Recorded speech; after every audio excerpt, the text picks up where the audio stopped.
I'm going to start this video with a partial list of the 20 character traits that psychologists use that are scored on a 0 to 2 scale to assess whether a person is a psychopath.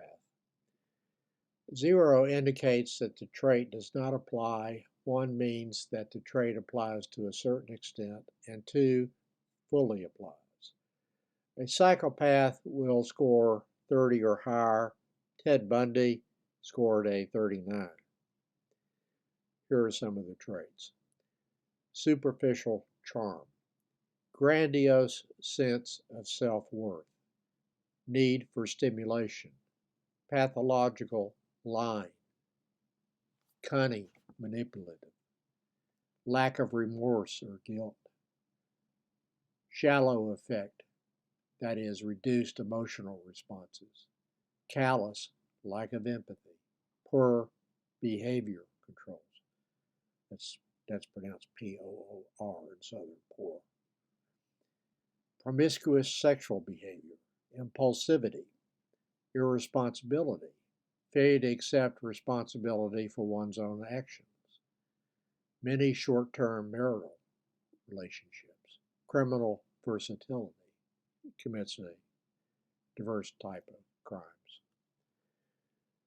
The Republicans are now falling over themselves to endorse Trump as their 2024 presidential candidate.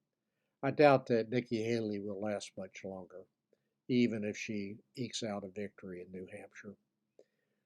I'm not surprised by this result since I view Trump and the Republican Party as an inseparable single entity.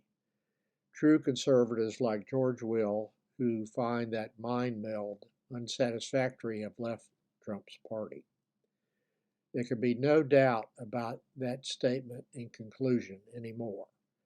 This is just an observation rather than a judgment on whether this is good or bad for the nation.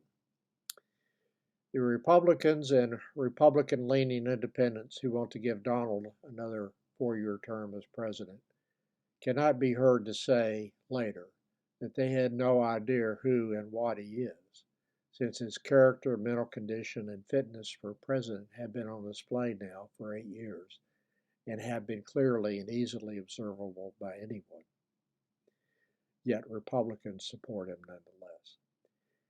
And no doubt will vote for him in November, even if he's convicted of multiple felonies, finding the usual way to dismiss that kind of result, as they have many other events in Donald's life that are unsavory, to put a most positive spin on characterizing them.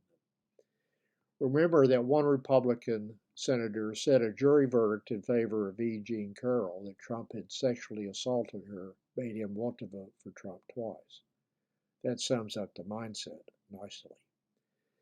Turning to another delusional psychopath and a staunch advocate of an Orwellian state, Putin will receive a gift when and if Donald becomes president in 2024. The best gift that he has ever received from anyone. There will be no further aid to Ukraine when and if Donald becomes president in January 2025. NATO will be weakened considerably as a result. Putin has been counting on Western democracies losing interest and a willingness to support Ukraine's fight for freedoms and independence as a sovereign democracy that is not absorbed into Putin's Orwellian and totalitarian state. Success will only fuel more of the same from Russia down the road that ultimately will require American boots on the ground in Europe. Putin has no choice but to continue the Ukraine war. To pull back now and end the war would probably result in his death from someone eager to become the new dictator of all Russia. Or a best case scenario for him would be simply to lose his power and fortune.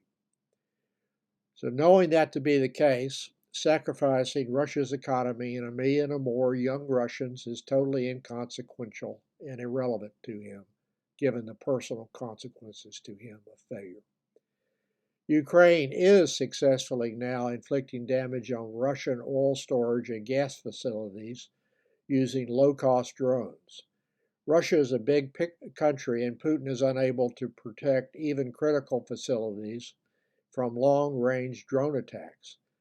It may be starting, at least, to dawn on some Russians that Putin has gotten them into a quagmire where there is no escape, only long-term damage to the Russian economy, persistent high inflation, not to mention a few 100,000 young Russians dying in Ukraine, and many more maimed for life, either physically and or mentally. The only cure for that quagmire is that Putin loses control as a dictator and someone who has more concern about the ordinary Russian comes into power.